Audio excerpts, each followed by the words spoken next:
Hello বন্ধুরা, আমি হাসনাত। তোমরা দেখছো আমার channel math tricks by Hasnat. বন্ধুরা, আজকে আমরা এমন 5টি অঙ্ক নিয়ে আলোচনা করব যে 5টি অঙ্ক বিভিন্ন পরীক্ষাতে, বিশেষ করে সেন্ট্রাল গভর্নমেন্টের পরীক্ষাতে বারবার এসছে এই টাইপের অঙ্ক। ঠিক আছে? তো এই টাইপের অঙ্ক, তো আমরা চেষ্টা করব এই টাইপগুলো একটু ভালো করে মন দিয়ে বোঝার, যাতে করে এই ধরনের অঙ্ক যদি আসে বা ফেস করি আমরা, তাহলে আমরা যেন খুব তাড়াতাড়ি অ্যান্সার করতে পারি। তো চলো শুরু করে আজকে ক্লাস। দেখো, প্রথম প্রশ্ন এরকম দিয়েছে, রুট আন্ডার 6 এর পাওয়ার 29 প্লাস 6 এর পাওয়ার 29 প্লাস 6 এর পাওয়ার 29 ডট ডট ডট এইভাবে দেওয়া আছে। এর মান আমাকে বের করতে হবে। এই ধরনের অঙ্ক আমরা দেখা মাত্রই অ্যান্সার করতে পারবো যদি আমাদের কনসেপ্ট জানা থাকে। ব্যাপার হচ্ছে, এখানে 6 এর পাওয়ার 29 কবার আছে? 3, 4, 5, 6 বার আছে। 6 বার যোগ আছে। তো কোনো জিনিস 6 বার যোগ থাকা বা সেই জিনিসটাকে 6 দিয়ে গুণ করা একই জিনিস, তাই না? ছয়টি চার ছয়টি চার যোগ মানে 24 হয়, আবার 6-এর সঙ্গে 4 গুণ করলেও 24 হয়। তো এখানে 6টি একই টার্ম আছে, তো আমরা করব কি, আমরা 6-এর সঙ্গে এই টার্মটা গুণ করে দেবো। 6 এর পাওয়ার 29 গুণ করতেই পারি। এবার হবে কি, এখানে 6-এর পাওয়ার কিছু নেই মানে 1 আছে। তো আমি এবার বলতে পারি কি, দেখো সূচক বলছে যদি পাওয়ার সেম, বেস সেম থাকে, বেস এখানে সেম আছে 6, আর মাঝে যদি গুণ থাকে তো পাওয়ার যোগ হয়ে যায়। এখানে বেস সেম আছে তো 6 হবে, গুণ আছে তো পাওয়ার যোগ হয়ে যাবে 30। এবার রুট করা মানে কি, রুট করা মানে পাওয়ার অর্ধেক হয়ে যাওয়া। তো এখানে 6 এর পাওয়ার 15, এটা হবে আমাদের অ্যান্সার। ওকে, আশা করছি ব্যাপারটা ক্লিয়ার। দেখো রুট মানে কি, রুট মানে হচ্ছে, দেখো 6 পাওয়ার 30 আছে, রুট তুলে দেওয়া মানে হচ্ছে পাওয়ারে হাফ হয়ে যায়, তার মানে হচ্ছে 6 এর পাওয়ার 15। ক্লিয়ার তোমাদের?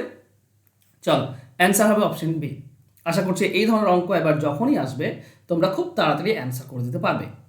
চলো যাবো নেক্সট কোশ্চেনে। বলা হয়েছে যদি এক্স এর পাওয়ার 2024 প্লাস 1 ডিভাইডেড বাই এক্স এর পাওয়ার 2024 সমান 4 হয়, তাহলে এক্স এর পাওয়ার 2024 মাইনাস 1 ডিভাইডেড বাই এক্স এর পাওয়ার 2024 এর মান কত? দেখো এই ধরনের অঙ্ক ডেটা তোমাদেরকে এমন দেয় কনফিউজ করার জন্য, কিন্তু কিচ্ছু না বন্ধুরা। তোমাকে যদি বলতো যে এক্স প্লাস 1 বাই এক্স এটার মান 4, তাহলে এক্স মাইনাস 1 বাই এক্স এটার মান কত হবে? একই অ্যান্সার হবে, সেম অ্যান্সার হবে। মানে আমি বলতে চাইছি পাওয়ারটা কোনো ফ্যাক্টই না, পাওয়ারটা যাই হোক না কেন, যদি প্লাস থেকে মাইনাস বলে তো সেম অ্যান্সার হয়। ঠিক আছে? এবার ব্যাপারটা বোঝো, কনসেপ্টটা বোঝো, তাহলে দেখবে ব্যাপারটা খুব ক্লিয়ার হয়ে যাবে। ধরে নাও এরকম দেওয়া আছে যে এক্স প্লাস 1 বাই এক্স এটার মান এ। ঠিক আছে, আমাকে বের করতে হবে এক্স মাইনাস 1 বাই এক্স এটার মান, এটা বার বের করতে হবে।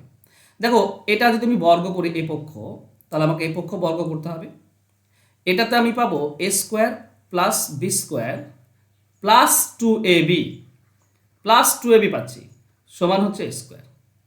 এখানে এক্স এক্স কেটে দাও, 2 থাকছে প্লাস 2। দেখো যদি আমাকে এই ফর্মটা মাইনাস আনতে হয়, তাহলে আমাকে কি আনতে হবে? আমাকে আনতে হবে x square plus B square minus 2ab আনতে হবে। আর এখানে প্লাস 2ab আছে, তো কি করব আমরা, এখানে আছে x square plus 1 by x square, plus 2b হটাতে গেলে প্রথমে একটা মাইনাস লাগবে, আর মাইনাস আনতে গেলে -4 লাগবে।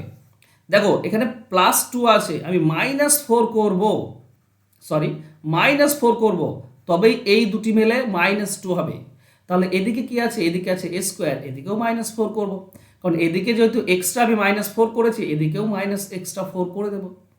তাহলে এটা থেকে তুমি কি পাবে? এটা হবে -2, এইটা পাবে।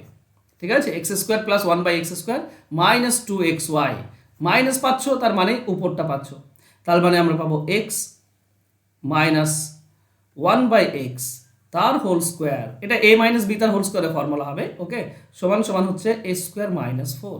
তাহলে এদিকে স্কোয়ার যদি তুলে দাও, এদিকে রুট হয়ে যাবে। এই জিনিসটা হচ্ছে ইম্পর্টেন্ট। ঠিক আছে, এই জিনিসটা ইম্পর্টেন্ট, এটা সব সময় হয়। কনসেপ্ট বুঝে নিয়েছো? চলো এবার আমরা এই জিনিসটা যদি মনে থাকে তোমার, তুমি ইজিলি অ্যান্সার বের করতে হবে, পাওয়ার যাই থাক না কেন। ঠিক আছে, এখানে পাওয়ারটা কোনো দাম নেই। যদি প্লাস দেওয়া আছে আর মাইনাস চাই, তাহলে প্লাসের যে মানটা দেওয়া থাকবে তার বর্গ -4 তাকে রুট করে দাও, অ্যান্সার হয়ে যাবে। সিম্পল। ঠিক আছে, মানে এটা যদি এ হয় তাহলে এ স্কোয়ার -4 তাকে রুট করে দাও, অ্যান্সার হয়ে যাবে। কি পাবো আমরা?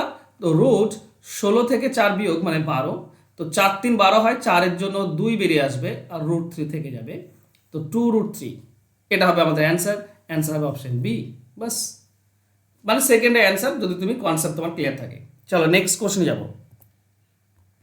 বলা হয়েছে 7^50 মাইনাস 7^49 ডিভাইডেড বাই 7^49, মানে ভাগ করতে হচ্ছে। দেখো মাঝে মাইনাস আছে আর নিচে একটাই মাত্র রাশি আছে, তো এই রাশিকে আমি ভেঙে বলতে পারি 7^50 ডিভাইডেড বাই 7^49 মাইনাস 7^49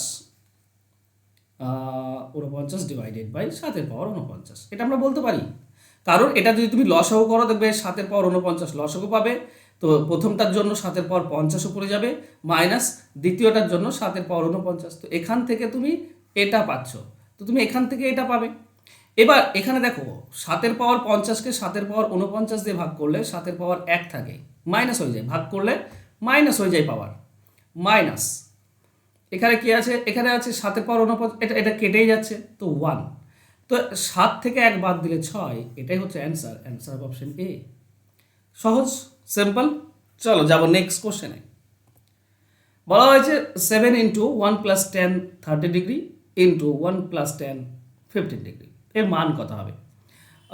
দেখো বন্ধুরা, একটা জিনিস বলি, অনেক সময় এরকম থাকে 1 + 10 থিটা, ঠিক আছে, 10 থিটা ইন্টু 1 + 10 বিটা, ওকে, এটার মান কত যদি যদি থিটা প্লাস বিটা সমান 45 ডিগ্রি হয়? দেখো বন্ধুরা, যদি যে ট্যান থিটা এবং ট্যান বিটা, যদি থিটা এবং বিটার মান টোটালটা যদি 45 ডিগ্রি হয়, তাহলে এটার মান সবসময় 2 হয়, এটার মান সবসময় 2 হবে যদি 45 ডিগ্রি হয়। এখানে দেখতে পাচ্ছ 7 আছে, 7 দাও, এইটার মানটা দেখো 30 ডিগ্রি আর 15 ডিগ্রি 45 ডিগ্রি হয়, তার মানে এই পুরোটার মান হচ্ছে 2, তাহলে 7 × 2 তার মানে 14 হবে আমাদের অ্যান্সার। তো অ্যান্সার হবে অপশন ডি। ক্লিয়ার? চলো 5 নম্বর অঙ্কে যাই। বলা হচ্ছে 2 + √3 ডিভাইডেড বাই 2 এর বর্গমূল কত? দেখো বর্গমূল করতে গেলে সবসময় মনে রেখো, হয় a + b তার হোল স্কোয়ার কিংবা a - b তার হোল স্কোয়ার, এই ফর্মুলাটা আনার চেষ্টা করবে। এবার a + b তার ওপরে তো প্লাস দেওয়া আছে, তো a + b তার হোল স্কোয়ারের ফর্মুলাতে আমরা নিয়ে আসার চেষ্টা করব। আর এতে করে আমাদের কি দরকার হবে, দেখো a² + b² + 2ab 2 দরকার, তো এখানে 3-এর আগে ওপরে 2 নেই, তো উপরে নিচে 2 গুণ করো, উপরের সঙ্গে তুমি 2 গুণ করলে 2 2 4 পাবে প্লাস 2√3, আর নিচের সঙ্গে 2 গুণ করলে তুমি 4 পাবে। খেয়াল করো 2√3 পেয়েছি, তাহলে আমরা 2 × √3 কে বলতে পারি √3 × √1, আর a স্কোয়ার এখানে 4 আছে, 4কে আমরা বলতে পারি 3 + 1, 3 + 1 বলতে পারি তো, বাস। তাহলে √3 হচ্ছে a আর √1 হচ্ছে b, কারণ এটা √3² আর এটা 1² তার মানে a² + b² কি হবে √3 + √1, এটাই হবে a² + b² তার হোল স্কোয়ার ডিভাইডেড বাই 4, তাই না? এবার আমাকে বলেছে এর বর্গমূল করতে হবে, তো এটা বর্গমূল করে দাও, এটার বর্গমূল করে দাও। এটার উপরটার বর্গমূল করলে √3 + √1 থাকে, আর নিচেরটার বর্গমূল করলে 2 পাবে, এটাই হবে অ্যান্সার, এটাই হবে অ্যান্সার। এটাকে তো একটু মডিফাই করতে পারো, এটা হবে √3 + 1 ডিভাইডেড বাই 2, ঠিক আছে? তো এই ধরনের অঙ্ক অ্যান্সার পাবে। ক্লিয়ার? ওকে বন্ধুরা, এই ছিল আজকের 5টি অঙ্ক। যদি ক্লাস ভালো লাগে তো অবশ্যই একটু লাইক, কমেন্ট এবং শেয়ার করে দাও। আর তোমরা যদি অঙ্ক শিখতে চাও, বিশেষ করে রেলওয়ে ব্যাচ, ঠিক আছে, রেলওয়ে ব্যাচ অলরেডি শুরু হচ্ছে, তো তোমরা যদি অঙ্ক শিখতে চাও জাস্ট এই যে ফোন নাম্বার দেওয়া আছে এই নাম্বারে যোগাযোগ করো। WBP KP আলাদা একটা ব্যাচ চলছে, রেলওয়ের জন্য আলাদা ব্যাচ চলছে এবং প্রাইমারি টেটের জন্য আলাদা ব্যাচ চলছে। তোমরা যদি যে কোনো একটাতে ভর্তি হতে চাও ভর্তি হতে পারো, ফোন নাম্বার উপরে দেওয়া রয়েছে। ওকে, ক্লাস ভালো লেগেছে তো একটু লাইক করে দাও, আর শেয়ার করতে পারলে খুব ভালো হয়। যদি তোমরা শেয়ার করতে পারো খুব ভালো হয়, একটু শেয়ার করে দিও। Thank you so much, by.